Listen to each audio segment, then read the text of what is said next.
Bismillahirrohmanirrohim. Assalamualaikum warahmatullahi wabarakatuh. Syukur alhamdulillah kita bisa berjumpa lagi di channel ini. Sholawat serta salam kita curahkan kepada junjungan Nabi kita Muhammad Sallallahu Alaihi Wasallam. Allahumma sholli ala Sayyidina Muhammad, wa ala ali Sayyidina Muhammad. Harapan dan doa kepada saudaraku semuanya. Semoga selalu diberikan kesehatan, dilapangkan rizkinya, dipanjangkan umurnya, dan diampuni segala dosa-dosanya. Amin amin, ya robbal alamin. Sahabat yang beriman yang dirahmati Allah. Video kali ini akan membahas tentang mengenang sejarah Kerajaan Kediri. Sejarah berdiri, masa kejayaan, dan keruntuhannya. Kerajaan Kediri atau Kerajaan Panjalu adalah sebuah kerajaan besar yang berdiri pada abad ke-12 antara tahun 1042 sampai 1222. Kerajaan ini merupakan bagian dari Kerajaan Mataram kuno. Kerajaan Kediri bercorak Hindu. Kerajaan Kediri bermula dari perintah Raja Airlangga untuk membagi kerajaan menjadi dua bagian pada tahun 1041 Masehi. Pembagian kerajaan dimaksudkan untuk menghindari pertikaian, seperti dikutip dari buku Ensiklopedia Sejarah Lengkap Indonesia dari era klasik sampai kontemporer oleh Adi Sudirman. Wilayah kerajaan Raja Airlangga dikenal sebagai Kahuripan. Pembagian kerajaan tersebut dilakukan Brahmana sakti bernama Empu Barada. Kedua kerajaan tersebut dikenal sebagai Kerajaan Jenggala atau Kahuripan, dan Panjalu atau Kediri.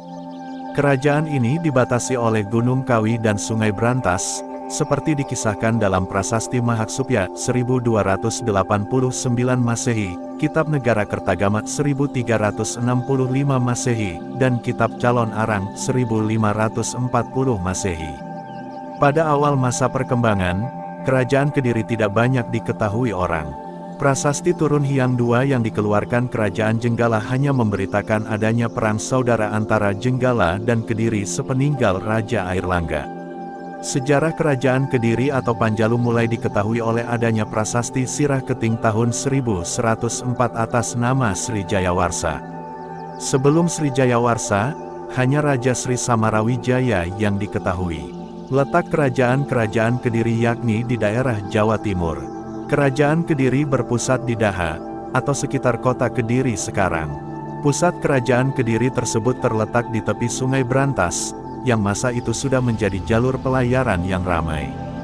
Kehidupan ekonomi kerajaan Kediri dapat diketahui melalui kronik-kronik Cina yang menyebutkan diantaranya sebagai berikut.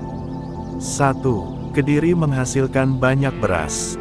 2. Barang-barang dagangan lain yang laku di pasaran, seperti emas, perak, daging, kayu cendana, pinang, dan gerabah.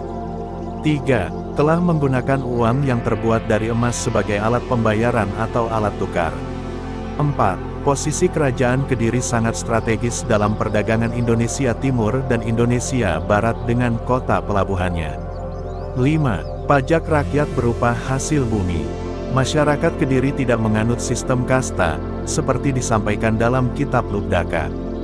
Dalam kitab tersebut disampaikan, tinggi rendahnya martabat seseorang tidak ditentukan oleh dasar keturunan dan kedudukan, tetapi berdasarkan tingkah lakunya.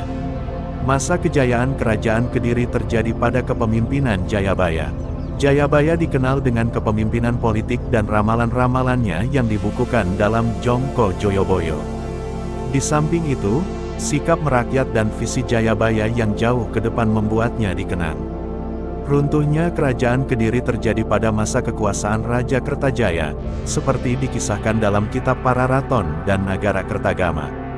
Pada tahun 1222, Kertajaya dianggap telah melanggar agama dan memaksa Brahmana menyembahnya sebagai dewa. Kaum Brahmana lalu meminta perlindungan Ken Arok. Ken Arok yang bercita-cita memerdekakan Tumapel kekuasaan Kediri mencetuskan perang antara Kerajaan Kediri dan Tumapel di dekat desa Ganter. Keberhasilan Ken Arok mengalahkan Kertajaya menandai runtuhnya Kerajaan Kediri yang kemudian menjadi kekuasaan Tumapel atau Kerajaan Singasari. Peninggalan Kerajaan Kediri salah satunya yang diyakini yaitu situs Tondo Wongso pada awal tahun 2007.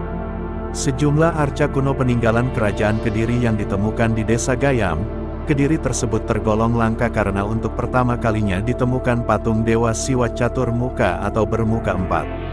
Prasasti Kerajaan Kediri juga menjadi peninggalan, di antaranya yaitu 1. Prasasti Sirah Keting, berisi pemberian hadiah pada rakyat oleh Raja Jayawarsa. 2. Prasasti Tulungagung dan Kertosono, berisi masalah keagamaan yang ditulis Raja Bemswara 1117–1130 Masehi. 3. Prasasti Ngantang, menerangkan pemberian hadiah pada rakyat Ngantang. Hadiahnya berupa sebidang tanah yang telah dibebaskan pajaknya oleh Raja Jayabaya 1135 Masehi. 4. Prasasti Jaring, memuat nama seperti Kebo Waruga dan Tikus Jinada. 5. Prasasti Kamula, menerangkan keberhasilan Raja Kertajaya memerangi musuh-musuhnya di Katang. Nah, itu dia sejarah berdiri, kejayaan, hingga runtuhnya Kerajaan Kediri. Terima kasih. Apabila ada salah kata atau penyebutan dalam video ini, mohon maaf yang sebesar-besarnya. Semoga video kali ini bermanfaat, lebih dan kurangnya mohon dimaafkan. Jangan lupa untuk like, komen, dan subscribe channel kami.